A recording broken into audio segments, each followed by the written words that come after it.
Sir मैं कुछ और क्वेश्चंस ले रहा हूँ। सर 3rd मंथ की प्रेगनेंसी है और टाइफाइड हो गया है, तो क्या इससे बच्चे में कोई प्रॉब्लम तो नहीं होगी?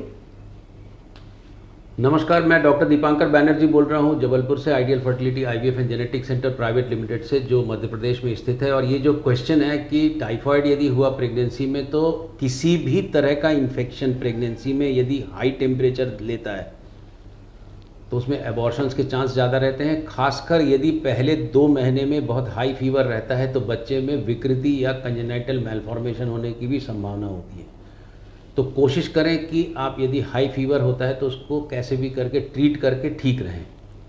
सर एचएसजी में बायलेटरल ट्यूब ब्लॉक आया है, क्या करना चाहिए?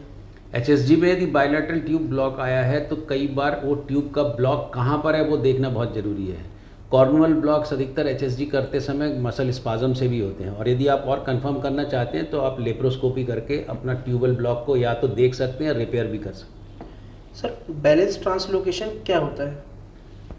बैलेंस ट्रांसलोकेशन एक ऐसा सिचुएशन है जिसमें कि यदि जैसे 46XY या 46XX आप क्रोमोसोम टोटल देखोगे मेल में या फीमेल में, तो टोटल तो ये दिखेगा, पर जब आप इसका कैरियोटाइप करोगे तो कई बार 1 से लेके 23 तक के जो क्रोमोसोम होते हैं, हम 22 मान के चल रहे, 23वां नंबर सेक्स क्रोमोसोम होता है।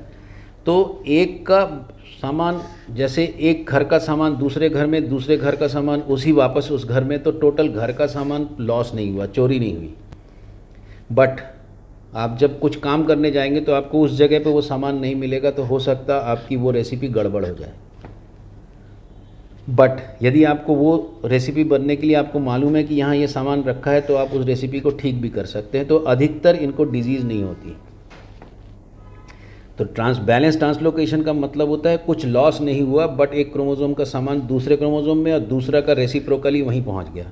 तो टोटल जो क्रोमेटिन है, टोटल जो क्रोमोसोम है, टोटल जो डीएनए है वो लॉस नहीं हुआ। बट ऐसे केसेस जब बच्चे पैदा करने की कोशिश करते हैं तो उनमें जो गैमीट बनता है 23 और 23 का, तो कुछ सामान यदि इधर चला गया और इसका सामान इधर नहीं आया तो ये अनबैलेंस्ड गैमीट होते हैं, इसमें एबॉर्शंस ज़्यादा होते हैं। तो जो खुद बैलेंस्ड है उसको कोई प्रॉब्लम नहीं है, बट प्रेगनेंसी कर रिपीटेड प्रेगनेंसी लॉस है तो स्ट्रक्चरल रीअरेंजमेंट देखना बहुत ज़रूरी है। सर ओवेरियन रिजुविनेशन कराने के बाद आईवीएफ में कितना % सक्सेस बढ़ जाता है? ये एक ओवेरियन रिजुविनेशन कोई मैजिक नहीं है, मैं बार बार ये कहता हूँ, ओवेरियन रिजुविनेशन कोई ऐसा पेनेशिया या अमृत नहीं है।